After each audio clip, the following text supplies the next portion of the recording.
From 1941 through most of 1943, the Japanese military has occupied the Gilbert Islands, located 2,500 miles southwest of Hawaii. In the Gilberts is a group called Tarawa. Its principal island is Baishio, 3,800 yards long. By November 1943, ships of the newly formed American Fifth Fleet began steaming toward the Gilbert Islands for the conquest of Tarawa. Aboard are 18,000 Marines, the 2nd Marine Division, tough veterans of previous engagements. Among them is Private First Class Ellis Simon, trained in anti-aircraft artillery. Before Tarawa, we were at Nuka Fatau, which is one of the islands, but it was an occupational force. It was, we were there trying to get there before the Japanese got there. On board, the Marines are briefed about the operation.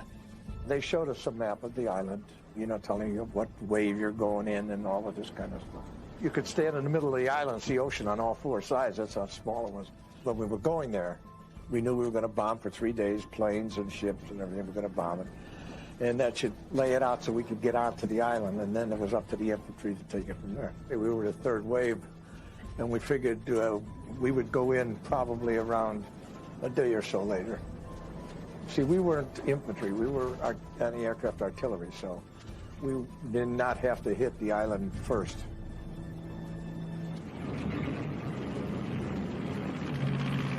The invasion is set for November 20th. 1 week before, 400 planes began round-the-clock bombing.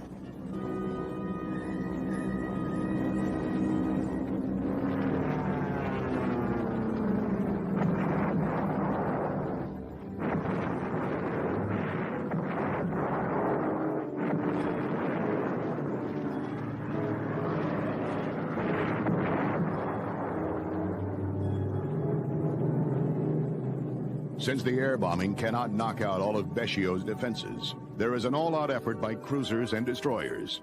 As far as the high command is concerned, the bombardment will have one objective. It will not neutralize. It will not destroy. It will obliterate the defense on Baishio.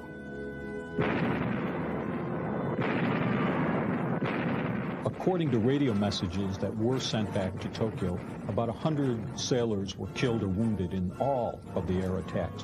Where the air attacks had better success was obviously against the above-ground installations. They destroyed the airstrip and a few aircraft, barracks, some supply dumps, and some searchlights that the Japanese used for anti-aircraft defense.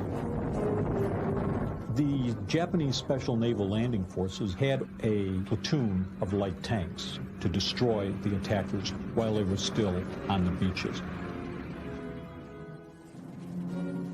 The operation at 3 hours. Others think it may be longer. They figured to have it taken in about 7 to 10 days. Like any Marines, they were confident. You know, the bravado with the Marine Corps, that's the way it is. We think nothing will stop us.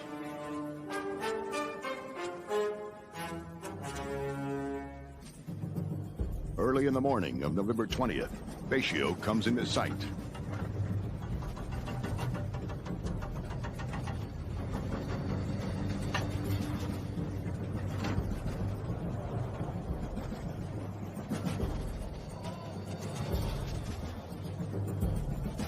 The Marines finish a steak breakfast and climb down the cargo nets into the landing craft.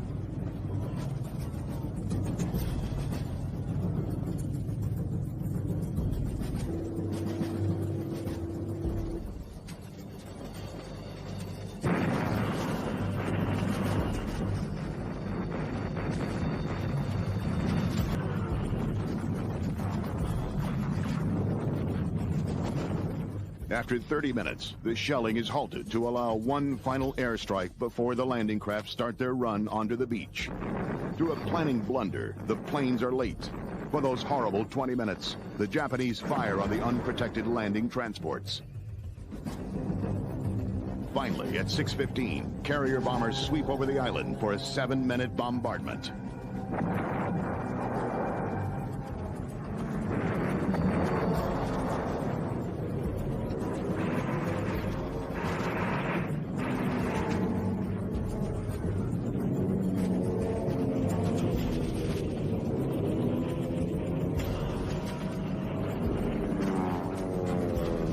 After the planes, the naval bombardment is resumed. In 2.5 hours, 3,000 tons of explosives have pounded the island. If the Marines are going to make it onto the beaches, the Japanese defenders must be wiped out. A second unintentional result of the naval bombardment occurred during the afternoon of the first day of the Marine assault. Naval destroyers operating close inshore by pure chance happened to kill Admiral Shibasaki and his key staff.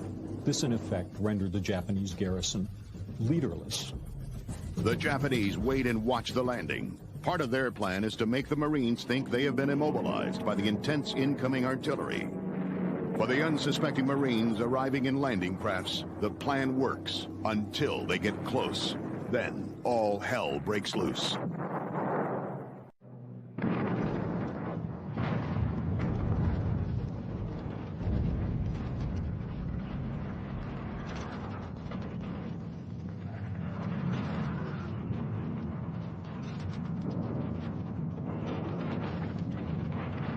The first wave of Marines landing on Red Beach 1 is caught in a deadly crossfire.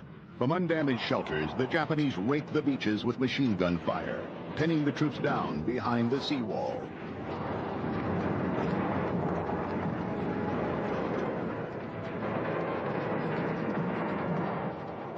Another major blow to the Marines. The tide is too low, making it impossible for the amphibious tractors to get close enough to the beach. They are trained in that kind of water, but when there's no rifles coming at you, you're all right. You don't mind it. What happened was 2nd Division had just come from the Aleutians, where they approached an island in the Aleutians, bombed it for 3 days, and not a shot came off of it. And when they finally sent the first wave in, there was nobody there. So they thought they were running into the same thing on Tarawa, because we shelled and bombed it for 3 days. Not a shot came off of that island. So they thought it was another Aleutians.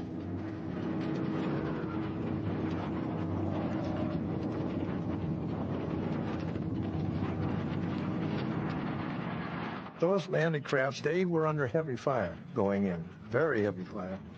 And these landing crafts would pull up to try and get onto the beach, and they would bomb them right out of the water. So naturally, when the water hit them, they would drag them up on the beach. By 11 a.m., the commanding colonel is directing the battle from a position alongside a narrow pier which juts out into the lagoon. He orders his men to get as close to the pier as they can and not go any further. He then halts the troop landings and puts out a call for strafing.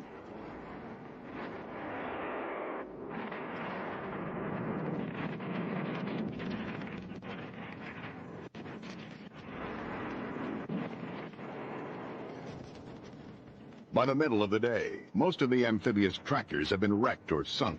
None of the other landing craft can get over the reef. The bodies of dead and dying Marines are floating in the bloodied water. Ammunition is low, water is almost gone, and plasma is exhausted. 1,500 men are pinned down along the narrow, hellish strip of sand. At this time, the landing point on Tarawa earns its name, Beach Red.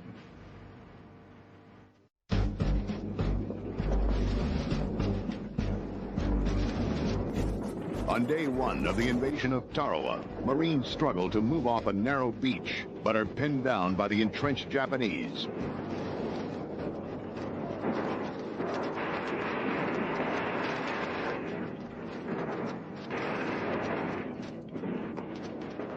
From a Japanese point of view, for every Marine they shot, and they shot and killed hundreds of them, another Marine simply seemed to pop up and continue the fight. So on the first day, the Japanese did inflict heavy casualties. They did contain the beachhead, but because their communications were so completely disrupted, they were unable to take advantage of this and follow up with the counterattack. To help break the logjam, carrier-based planes bomb and strafe almost continuously.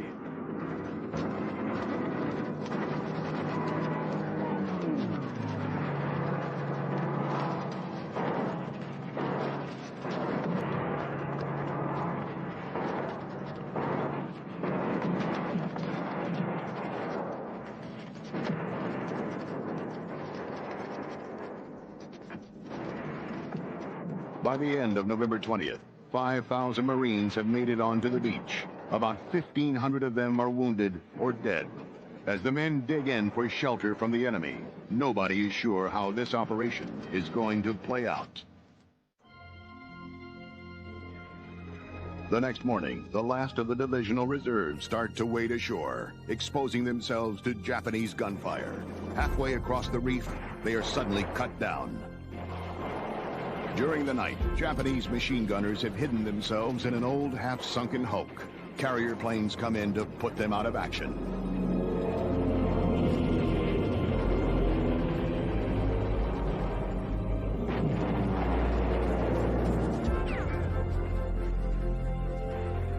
For 5 desperate hours, and then we'd have to bring them in to where we were going to place them on the island.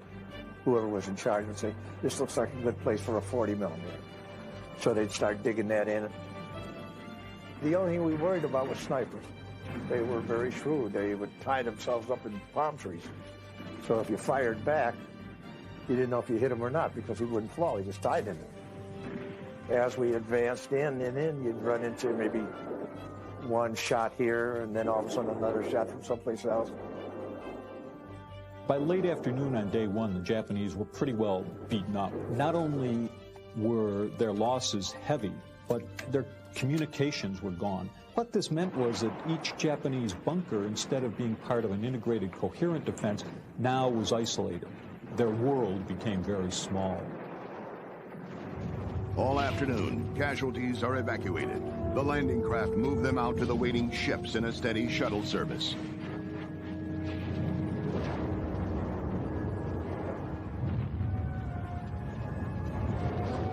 Meanwhile, the Japanese continue to resist.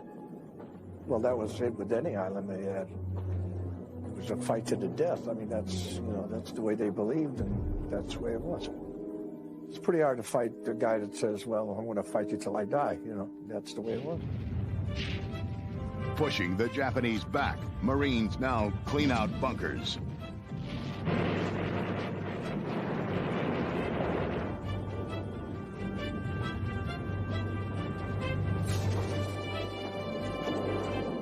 The smell of death is nauseating in the tropical heat. While the battle continues, the only way to take care of all of the bodies is to dig mass graves and lay to rest the Americans on one side and the Japanese on the other. Bulldozers cover the remains. On the third morning at Tarawa, the Japanese commander sends out his last message. Our weapons have been destroyed, and from now on, everyone is attempting a final charge. May Japan exist for 10,000 years.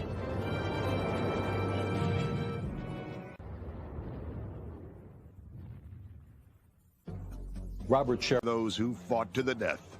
This tiny hunk of coral costs 4,500 Japanese lives and 1,000 Americans.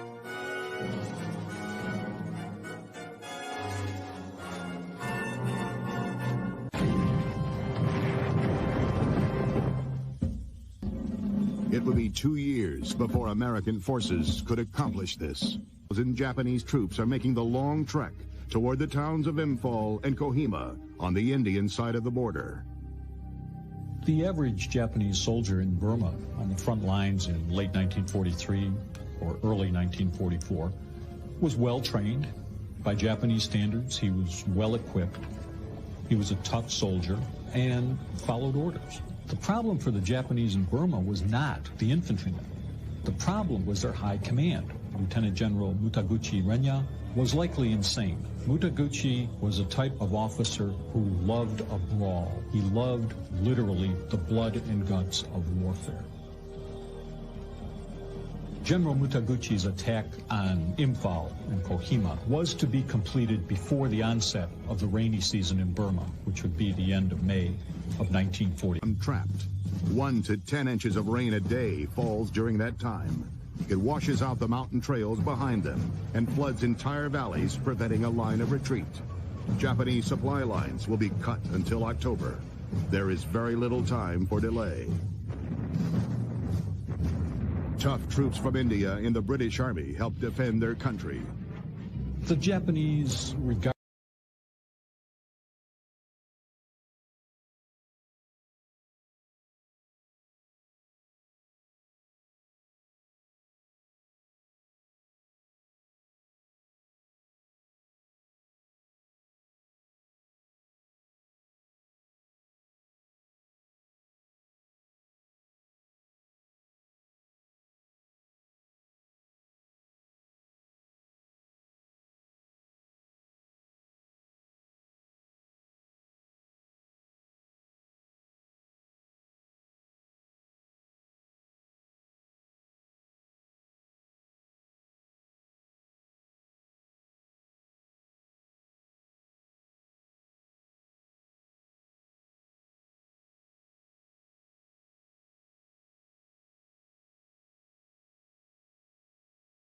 As well in India, I had 3 months jungle training and with the real stuff flying about, you know, give you some idea, but Burma's a different place to India.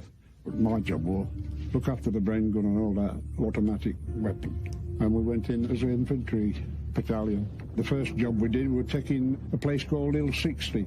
We got pinned down there for hours. It was red hot.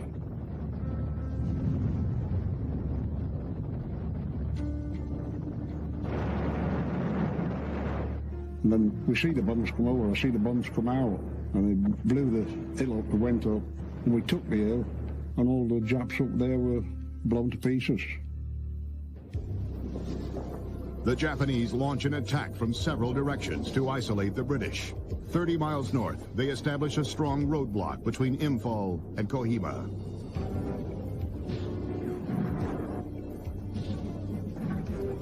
General Slim has a strategy that involves taking rectangular positions so that it's impossible for the Japanese to outflank him. The defenders also have the advantage of nearly 100% air control. British and American planes can hamper enemy troop activity and disrupt their supply lines and communication. The British benefit greatly from a combination of air power and General Slim's battle plan. By this time in the war, the Japanese army in Burma had really no air support. Many of the air squadrons had been transferred to the Pacific, originally to the Solomons and New Guinea, and they really lacked any air defense against British fighters.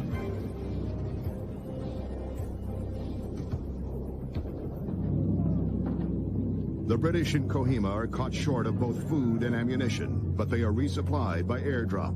Since the Japanese and British positions are so close, both armies benefit from the drop.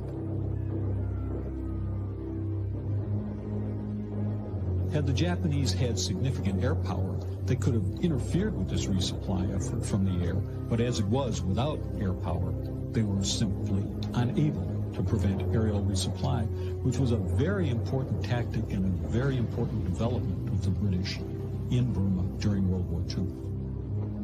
You could feel very low sometimes, and then sometimes you could feel okay. I think most of it were pretty low, because we never seemed to get a rest, if you know what I mean. By the middle of May, the British are turning the tables on the Japanese. Around Kohima, the enemy is on the defensive. In the Imphal area, air attacks and patrol activity cut off Japan's ability to resupply its troops.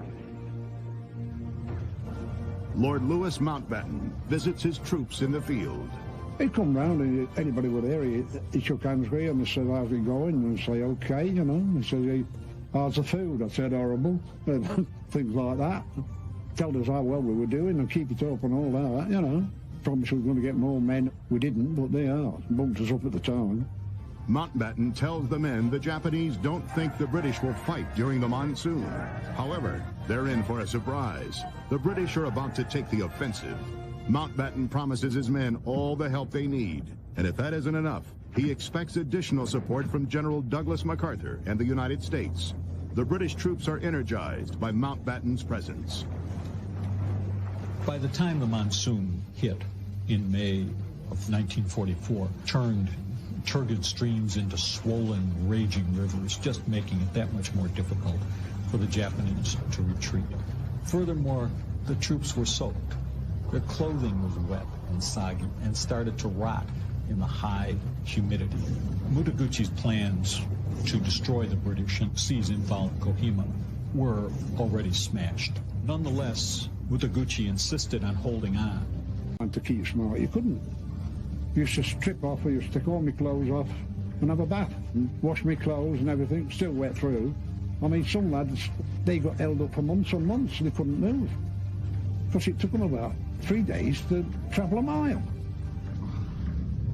June 22nd, 1944. British patrols link up on the Imphal-Kohima road for the first time since early April. The Allied supply line is intact again. The British have stopped the invasion of India. Now they must take back Burma, just as General Stilwell wanted.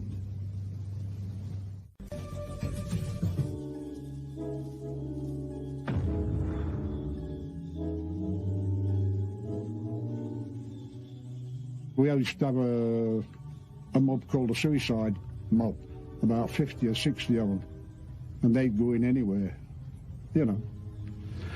Oh, they're all things like that. There's some brave men. I can't remember all the names, you know, but most of the leaders were a full corporal.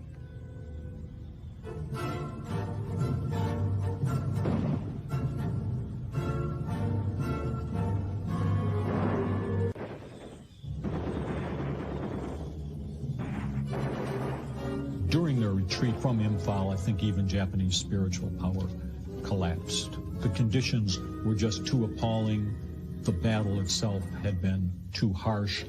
The fact that so many high-ranking commanders had been relieved, and the fact that General Mutaguchi himself had been more or less relieved and sent off to Tokyo to the general staff, were just crushing blows to morale. The Japanese simply could not sustain it.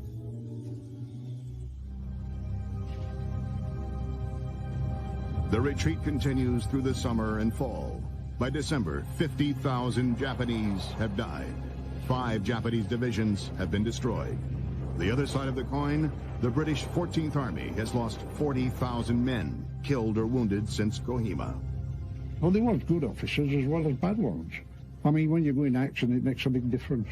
But the experience I had with one officer, he was just paralysed. What he was going to do and what he wasn't going to do, and when he got there, and the real action when the bullets were flying. We got well supplied and plenty of airdrops.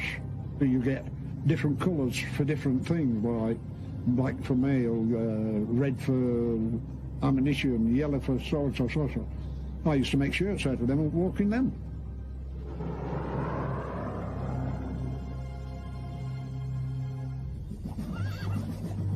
In much the same terms as did the British at Imphal. His supply lines have shrunk, while the enemy's are extended precariously. General Kimura knows that the decisive battle in this campaign will take place on the central plains of Burma. But General Slim does not accommodate the Japanese with a pitched battle. While supposedly advancing with 2 Army Corps toward Mandalay, where the Japanese are waiting for him, he secretly dispatches most of his 4th Corps 100 miles south. I mean, the 3 battalions of the Scotch regiments, we met them, the Royal Scots through the Live and all that one, all trying to cross the Irrawaddy at the same time. And they're all making for Mandalay. That was the main point with the Jap war.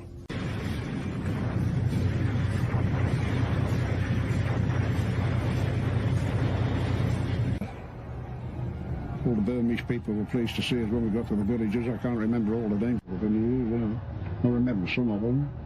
March 20th, 1945, Mandalay falls. So once the tables had been turned on the Japanese, many Burmese quickly switched sides.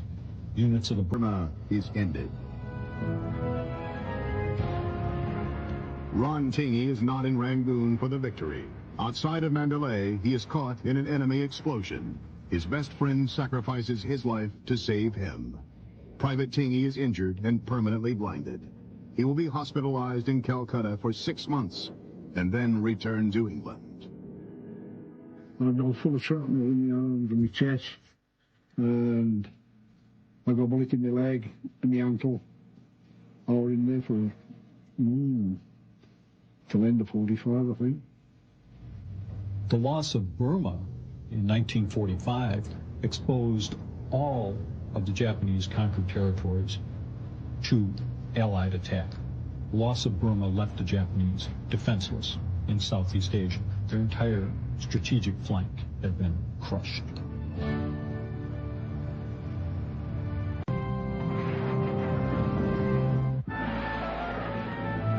By the summer of 1944, the American strategy to regain control of the Pacific is succeeding, with victories in the Gilbert, Marshall, and Mariana Islands.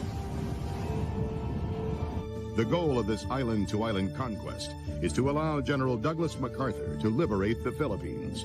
One potential Japanese stronghold remains, the Palau Islands. On a tiny island in this group is a strategically placed airfield. That base is Peleliu. Because of its location, the Japanese expect an American invasion. General Sadai Inui is expected to assign 10,000 crack troops to hold the island.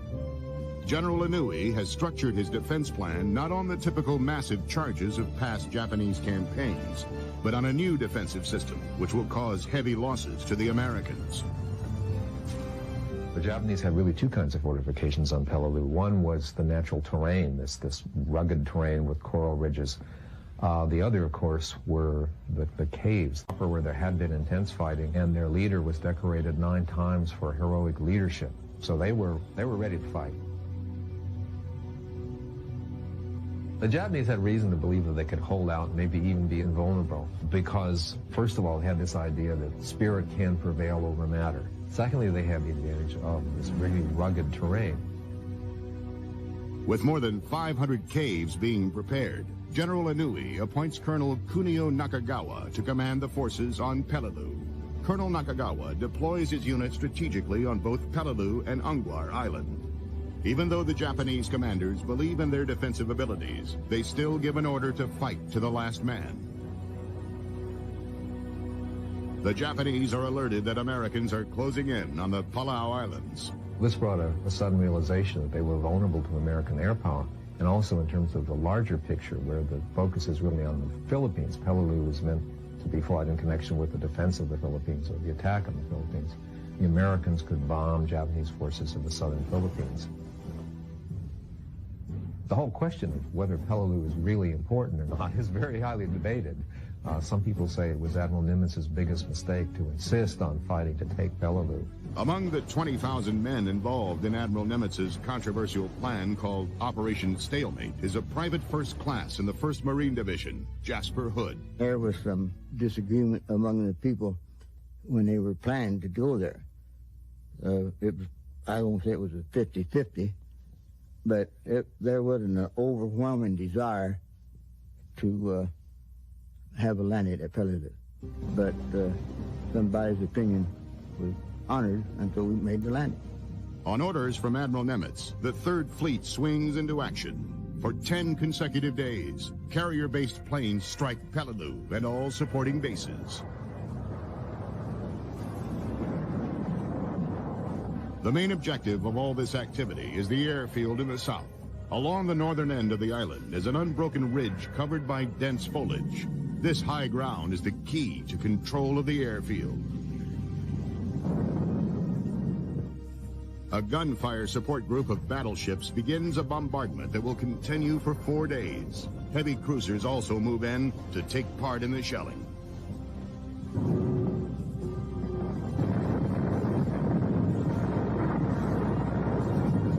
Meanwhile, Colonel Nakagawa's troops are hidden deep in the caves, well protected from the bombardment, hunkering down for whatever the Americans can throw at them.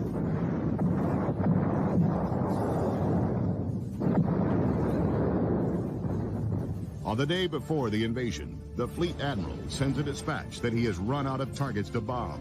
Marine generals predict victory in 4 days. You have to try to think positive if you can.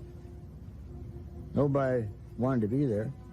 I met very few that loved to be there. Because if anybody told me, I'd call them a liar anyhow. Because now, if anybody loved that, they need to see their head shrink, because they weren't thinking too good. For the men waiting to meet their destiny at Peleliu, there's plenty of time to think about their orders. They are supposed to make it to the beach and take hold of the island. September 15, 1944, landing craft set out from ships with the first waves of Marines. Many of the men put on camouflage paint. They find it good for their morale to feel ready for battle. Then come the 2 most critical orders in the operation. Stand by to disembark, followed by all Marines, lay to your debarkation stations.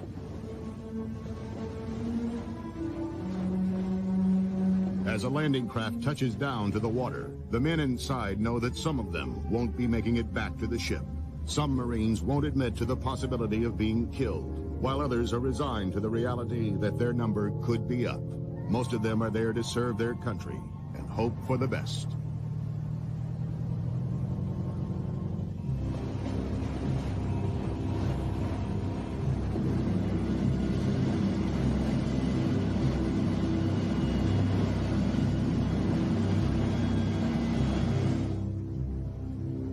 When the landing crafts reach the transfer control line, just beyond the reef's edge, Japanese smoke shells begin to fall.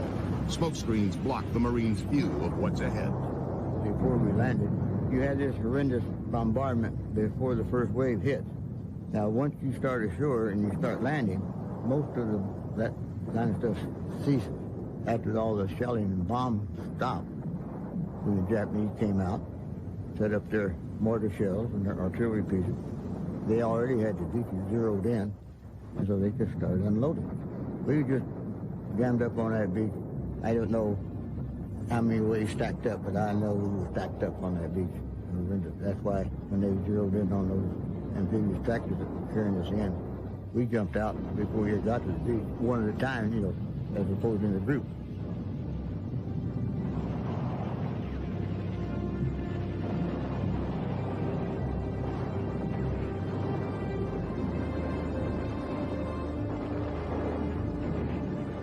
In waves, you know, the first wave, now you've got X minutes to move up where some planets that you're supposed to be. So when the next wave comes in, that first wave is gone. And then it just goes back. So when wave 5 comes in, the first 4 are gone. Well, that looks good on paper, but it doesn't always work that way. And it didn't there either.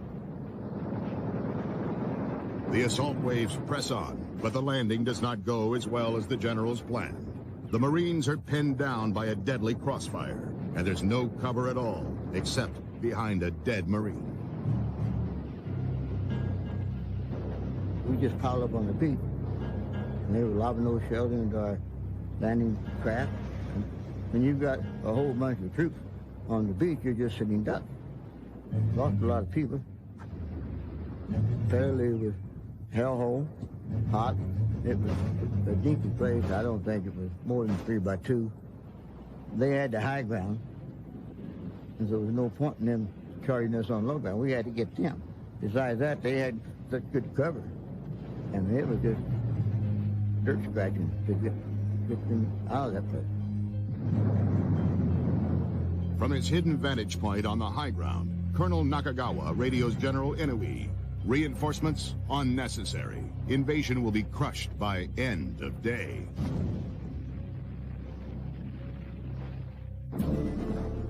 September 15th, 1944. 30 minutes into the invasion of Peleliu, when Marines should have been establishing a beachhead.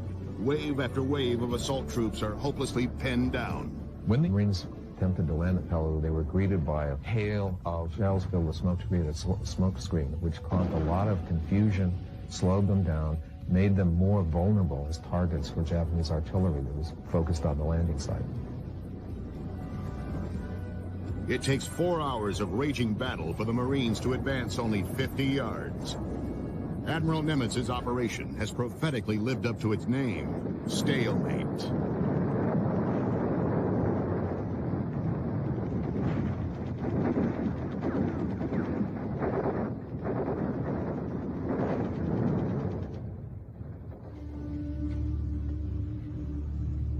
The island of Angkor is about 5 miles southwest of Peleliu. In the context of the fighting, it's important because it's flat. You can build an airfield there. After the Americans landed on Peleliu, the defenders at Angkor had to ready themselves for an American attack. And they didn't have the advantage of the terrain that they had on Peleliu, so they just were entrenching themselves.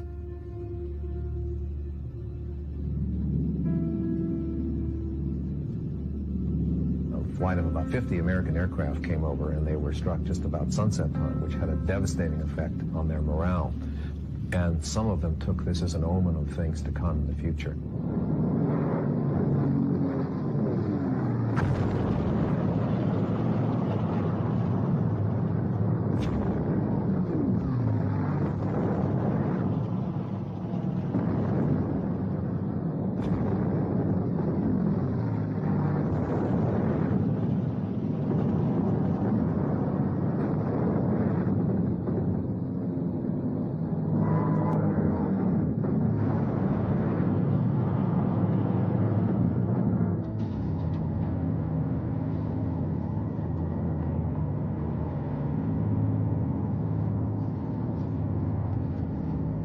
The day after invasion, 2 regimental combat teams of the U.S. Army land unopposed on Angkor Island.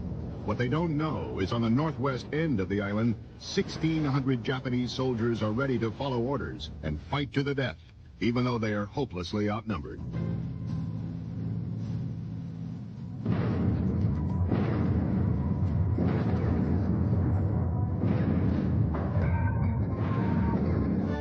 While the fighting goes on, American engineers arrive on Ungwar to construct an airfield in the event the one on Peleliu is not captured. On Peleliu, Colonel Nakagawa prepares to launch his counterattack to crush the invasion once and for all. Concealed behind the network of underground tunnels, Japanese forces mobilize from all over the island.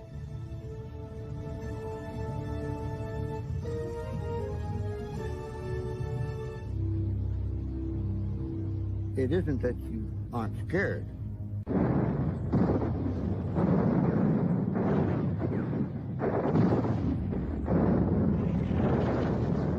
A single massive use have been decimated. The Marines regroup and head for the airfield.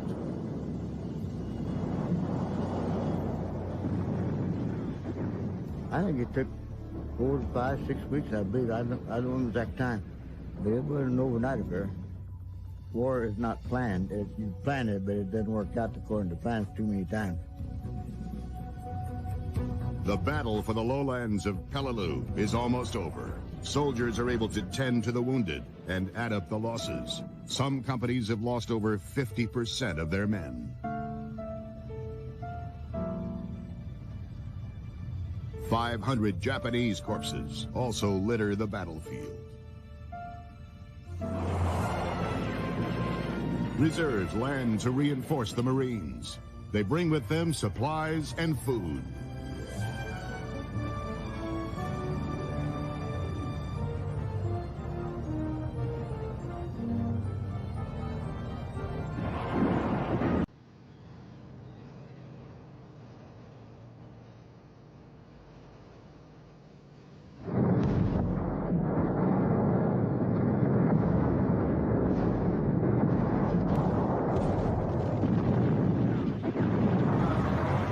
September 23rd. When the Marines get to the large caves, they are hit hard.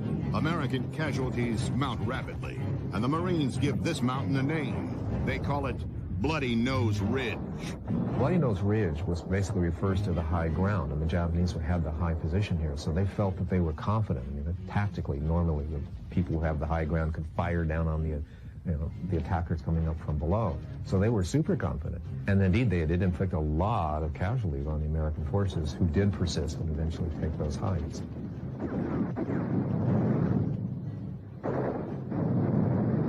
You're trying to get 5,000 men out of a cave that you, the only way you're going to get into is you're going to lose everything you've got. It's going to take a while. But it was just one opening at a time. That's just how it played out. The only way you did it, you flamethrowers, or you just sparked them. Some kind of explosive that you threw in the opening, and that would tend to close the opening. The situation on Angkor grew increasingly desperate for the Japanese. In 6 hours, 1,500 Japanese were killed by American troops on Angkor. The survivors, there were a few survivors, tried to dig in to escape the flamethrowers. They were trying to entrench themselves in trench because you didn't have the caves like you have in Peleliu itself. So they're just trying to dig down to escape the attack.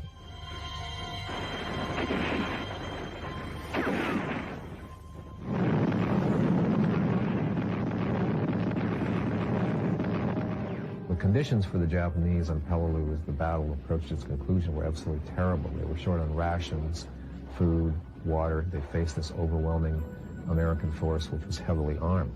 But they maintained their spirit, their morale, even though they knew they were defeated.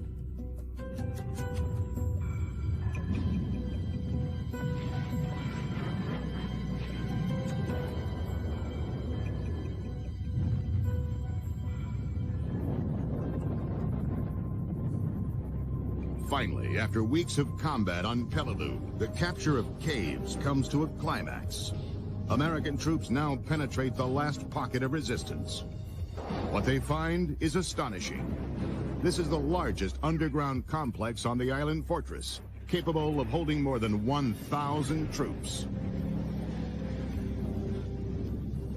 The troops that were there had not been exposed to big battles where flamethrowers had been used, and so the possibility that they could be used, they could just burn in these things, and die that way of asphyxiation, must have been terribly frightening to them. Yet, they stuck it out. They prevailed. On October 12th, 1 month after the initial bombings, the 1st Marine Division, with half its troops out of action, declares the assault at an end.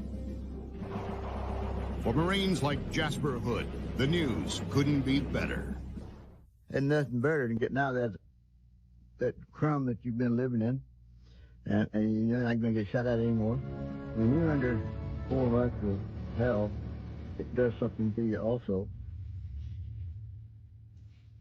And when you had to climb up those cargo decks to get back aboard ship, it was like walking up a step. Some guys couldn't do it. There's nothing nice about a war. Nobody wins. For some Japanese holdouts, fighting would continue for 6 more weeks. Even then, a handful of soldiers refuse to believe they have lost the battle. In 1947, they found 33 holdouts on Peleliu who were still in the jungle and hadn't given up and weren't going to give up and had to be persuaded to finally give up and surrender and admit that the war was over.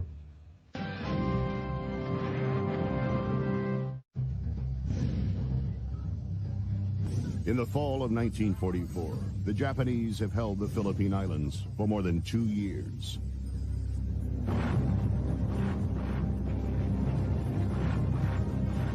But the American drive across the Pacific has broken through other Japanese defense lines and is heading towards the Philippines. More than 200,000 men are brought in to defend the islands. To command this army, the Japanese picked the Tiger of Malaya, Tomoyuki Yamashita, regarded by many as Japan's greatest general. In September of 1944, the Japanese knew that the Americans would likely strike next at the Philippines. But the Japanese High Command was split on how to defend the Philippines. General Yamashita Tomoyuki on Luzon, the northern large island, wanted to defend that island. And however, Imperial headquarters in Tokyo insisted on fighting the decisive battle on Leyte. Yamashita sends only 1 division to Leyte. He will let the Americans strike, then use the full force of the Japanese Army, Navy, and Air Force to crush them. The bulk of Yamashita's army is kept on Luzon, from where he will launch a crippling counterattack on Leyte. Was an old pre-war regular formation. Many of its soldiers had been in the regular army before the Second World War. Originally, the purpose was to use horse transport to provide mobility in places such as mountains, where trucks would find it difficult to move. As World War II broke out, it became apparent that there really wasn't much call for cavalry, and their training shifted away from cavalry training to infantry training. So when the 1st Cavalry went overseas, it did so as an infantry division, although many of the units did indeed embark carrying their saddles, hoping to find horses overseas. One of the reasons in northern Luzon waged an unremitting and vicious guerrilla war against the Japanese, as did American-led Philippine-American guerrilla units that were scattered throughout the islands.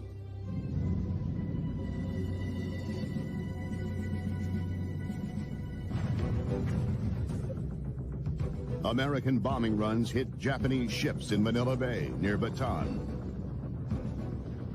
They also bombed planes at Clark Airfield, diminishing Japanese air power.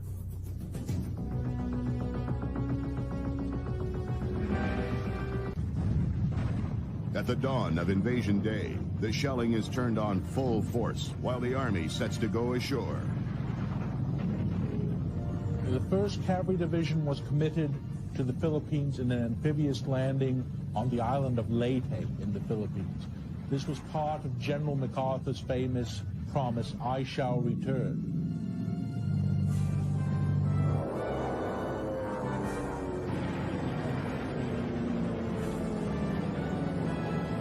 impact on the men involved, even though they had trained for months in Australia, further north, in amphibious invasions. There must have been a great deal of fear and anxiety. They would come ashore then in open landing craft.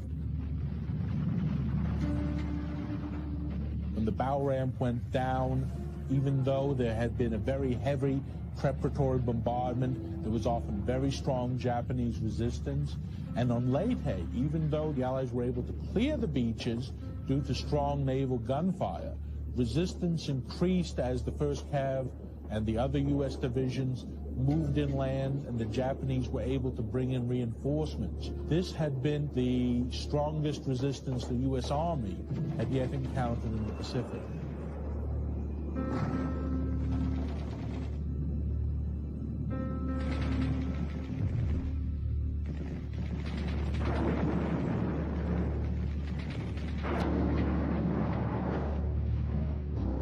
Imperial Navy now launches a major battle plan.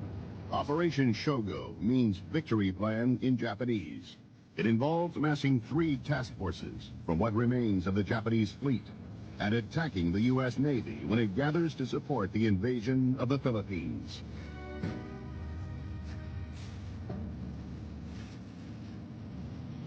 The American 3rd Fleet steams north right into the Japanese trap. But on October 23rd, American submarines locate the Japanese ships heading for Leyte Gulf and put out an alert. The Japanese cannot match the high-speed mobility of the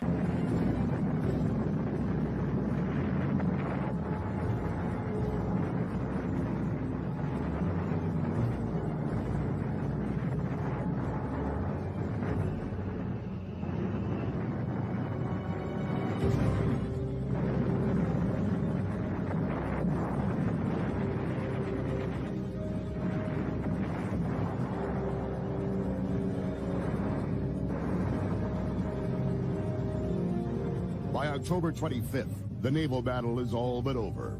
The Japanese Navy has been eliminated as an effective striking force.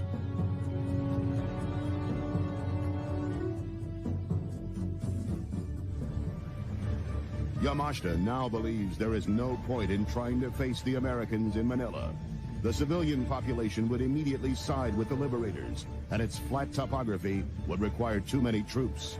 As a result, he sends his men to San Miguel in the Central Plains. When the Americans land at Luzon, the Japanese will be in a central position to attack. As for the individual Japanese infantryman, like infantrymen in any army, he really didn't know anything except the general orders that he received.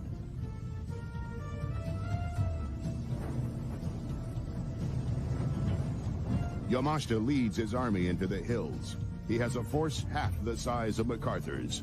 The Japanese will dig in and wait for the Americans to come to them. But the Japanese Navy is under different orders and has no intention of pulling out of Manila. Instead, they cram 16,000 troops into an area of 14 square miles. Their plan of action? A fight to the last man. They turn the streets of the city into a deadly obstacle course. Mines, depth charges, even airplane bombs are placed in the path of the expected attack. Every house and every building is transformed into a small arsenal. Now it's up to the Americans to make their way through that arsenal.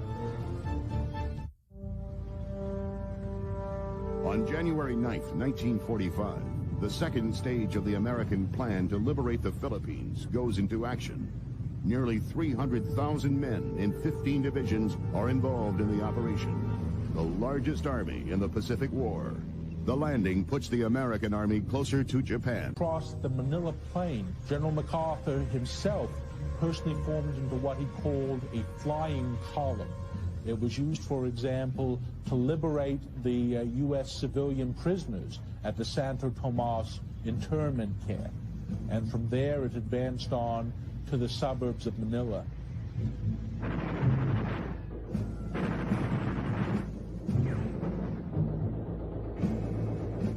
As the cavalry approached Manila, it countered General Yamashita's overall defensive plan.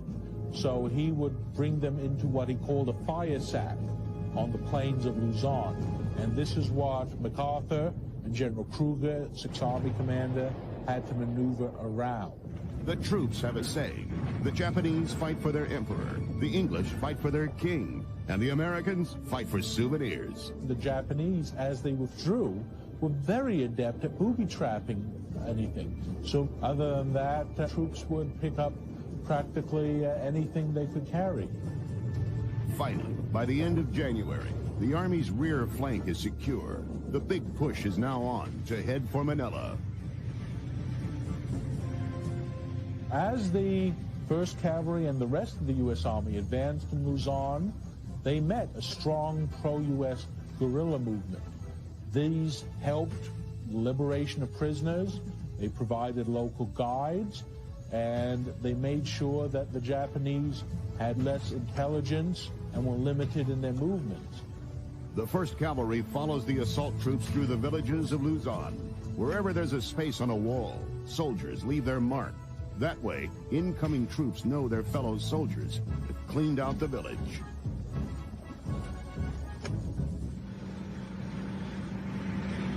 After the capture of Leyte, the Japanese High Command simply wrote off Luzon and Yamashita. Yamashita was ordered to live off the land, to make do with what he had.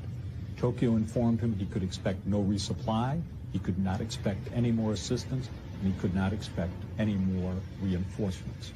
In other words, Yamashita would have to stand and fight to the very end, isolated and alone.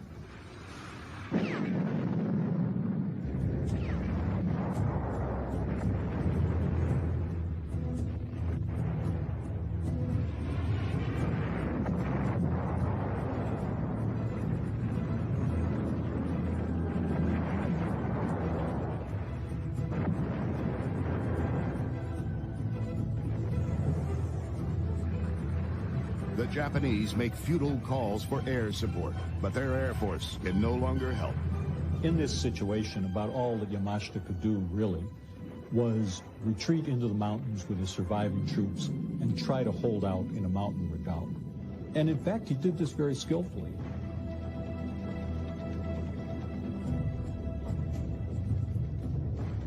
Bombers chased the Japanese all the way into the mountains.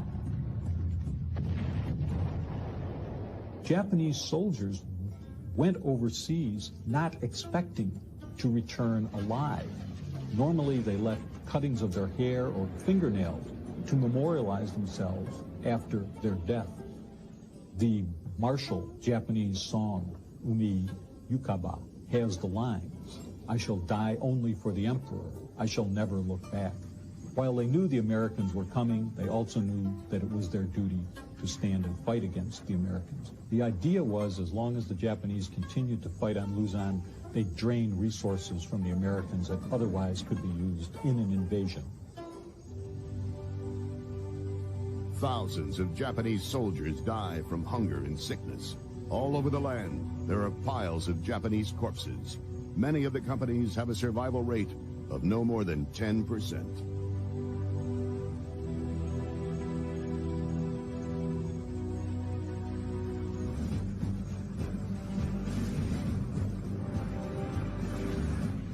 The Filipinos in general were delighted to see the Americans. They had no love for the Japanese occupation. Even the Philippine government, quote unquote, which had collaborated with the Japanese, had been in touch with MacArthur, had been in touch with the U.S. secretly during the war. So there was very little support for the Japanese by the Filipinos. They were delighted to see the Americans as their liberators and look forward to support them. In less than 3 days after starting their drive, American troops are at the gates of Manila. One of the fiercest battles is waged at the Manila Ballpark. At one point, the U.S. held one half of the ballpark, the Japanese held the other. One of the dugouts were turned literally into fighting positions. So the two great baseball-playing nations, the U.S. and the Japanese, ended up fighting a bloody urban battle over several days in the Manila Ballpark. The Japanese continue to hold Manila, mainly with sailors from ships sunk nearby, using guns taken off these ships.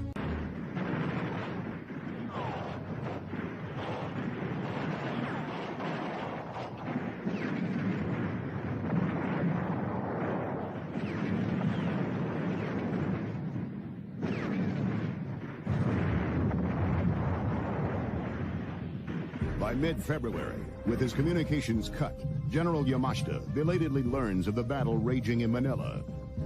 He orders the commander there, Admiral Iwabachi, to pull out all troops at once. Iwabachi insists it's too late. The Americans have him surrounded. All withdrawal routes are cut off, and escape is impossible. However, for Iwabachi, the alternative of surrender is no alternative.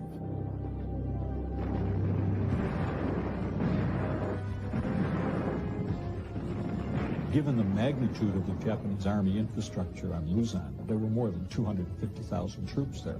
It became a massive killing ground because your best units had already been wiped out on Leyte, and the surviving units were now under strength and without any possibility of resupply.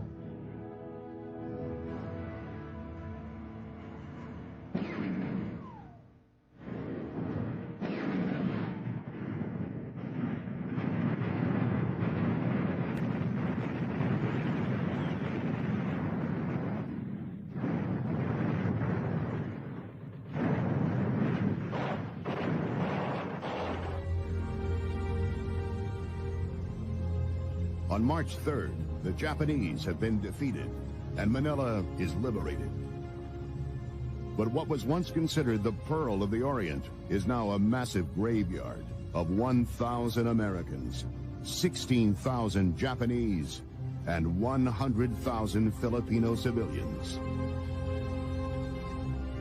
The fact that the United States was willing to fight, to liberate friends and allies became a very important factor in post-war relations, not just with the Philippines, but elsewhere in Asia. The loss of the Philippines really isolated Japan from the resource-rich areas of Malaya, the Netherlands, East Indies, Burma, so it was a tremendous loss. More than 13,000 Americans and over 200,000 Japanese are killed in the battle for the Philippines. When the war ends, the Japanese are still fighting here on this battlefront.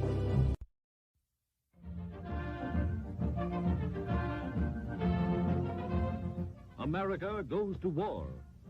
Men of the Army, Navy, and Marines reinforce the battlefronts on 6 continents to save the homes and ideals of free men from Axis domination.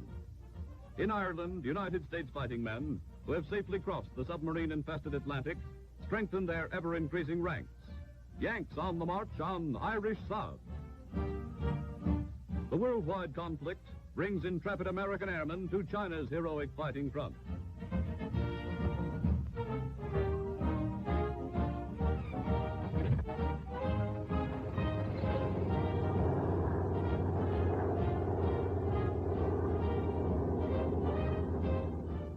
General Chennault, United States Air Force chief in China, flies with his brave command to strike effective blows at the invading Japs.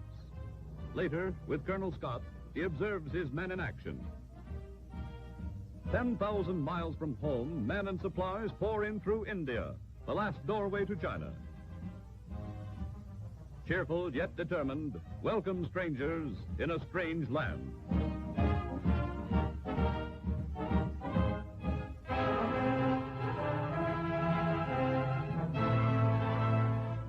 Off the coast of Alaska, jutting sharply into the Pacific and the slate-gray Bering Sea, lie the bleak Aleutian Islands. Here, Jap airmen bomb American soil and ships. Here, our defenders seek the enemy, determined to drive him from American shores. Destroyers guard transports and cargo ships to land troops and supplies on a fog-swept island near the enemy-held Kiska.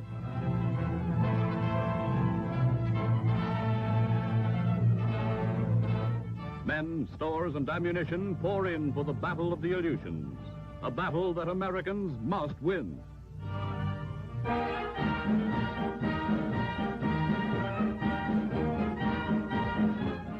American naval guns open up on the Jap-held Solomon Islands.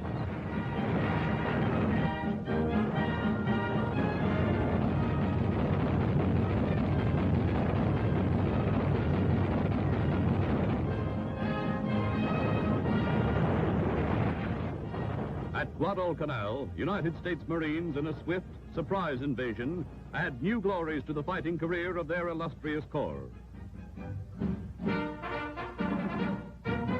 The retreating Japs attempt to destroy their newly completed air base. It is quickly captured by the Leathernecks and renamed Henderson Field. The Marines, later reinforced by Army troops, battle fiercely to hold their ground.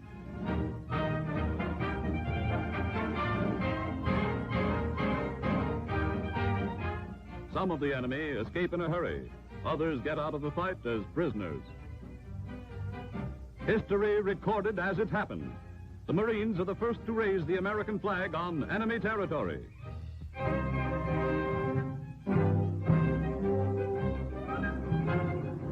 Seeking out and blasting Hitler's U-boats is the rough, tough job of naval aviators and men of the Coast Guard.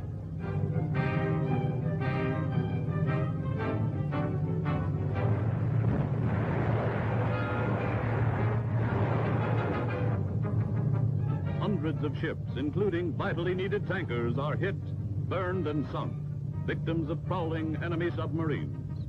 American waters become a battlefront. In the Caribbean, more ships run foul the enemy fire, but greater combat action gets results as convoys steam through to their destinations.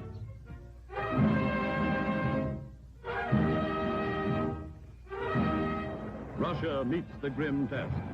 Despite repeated attacks by crushing panzer units, pushing on desperately toward the Caucasus and into the streets of Stalingrad, Marshal Semyon Timoshenko's relentless armies take a terrific toll of the enemy and upset his invasion timetable. The Russians meet the Nazis in close and often hand-to-hand fighting. A German sniper is picked off by a Soviet sharpshooter.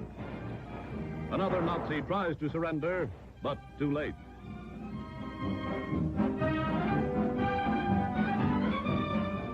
Britain's Prime Minister flies to Moscow.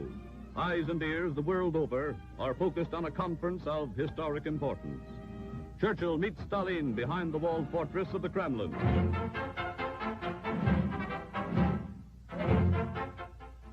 Rio de Janeiro, nerve center of the largest country in South America, is the scene of a history-making demonstration. All-out war is declared as a result of the ruthless Axis attacks on Brazilian ships and an appalling loss of lives. Brazil goes to war.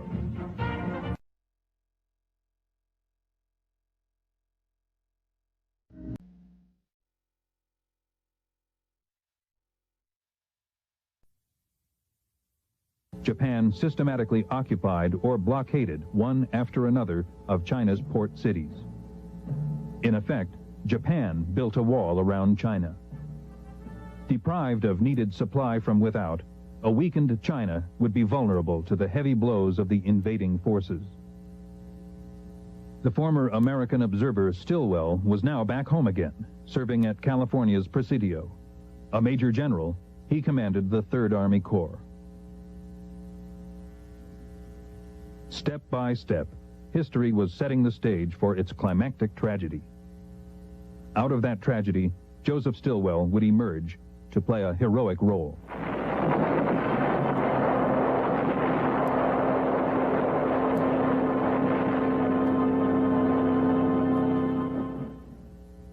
From a country stunned by disaster, General Stilwell was sent to China, there to serve as chief of Generalissimo Chiang Kai-shek's Allied staff, and with a small American staff to take nominal command of China's 5th and 6th armies. The new responsibility brought him his 3rd star. In the absence of clear-cut Allied command lines, General Stilwell's first job was to help in the defense of Burma. Burma offered the only route by which material aid could be fed into China. China must be built up, made stronger and stronger until her allies could join her in going over to the offensive.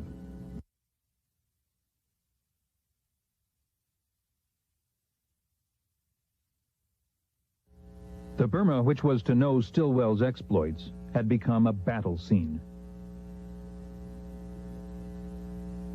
General Stilwell and his Chinese, together with outnumbered British, Free French, and Dutch troops, fought on. But the effort was doomed.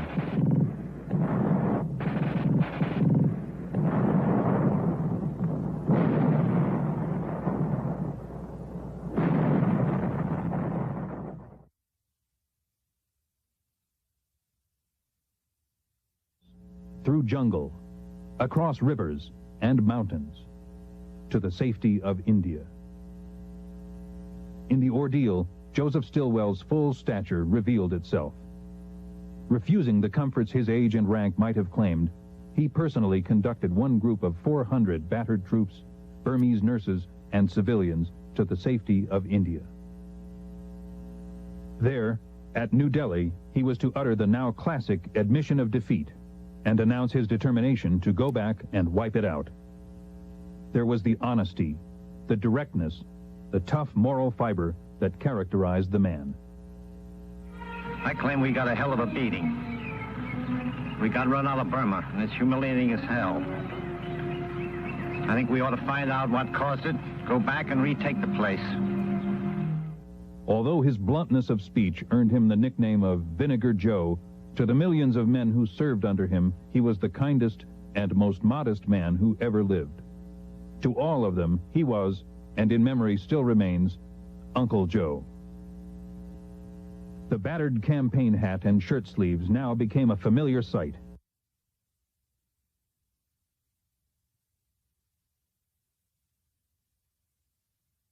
General Stilwell would not have cared what they called him, as long as they did their job. Stilwell was truly a soldier's soldier. He shared the hardships and dangers of his men and gave the phrase real meaning.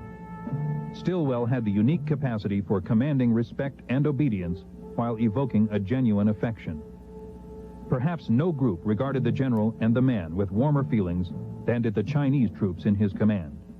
It was no secret that General Su, as he was called, had consistently extolled their courage and promoted their welfare, often in the face of adverse opinion from above.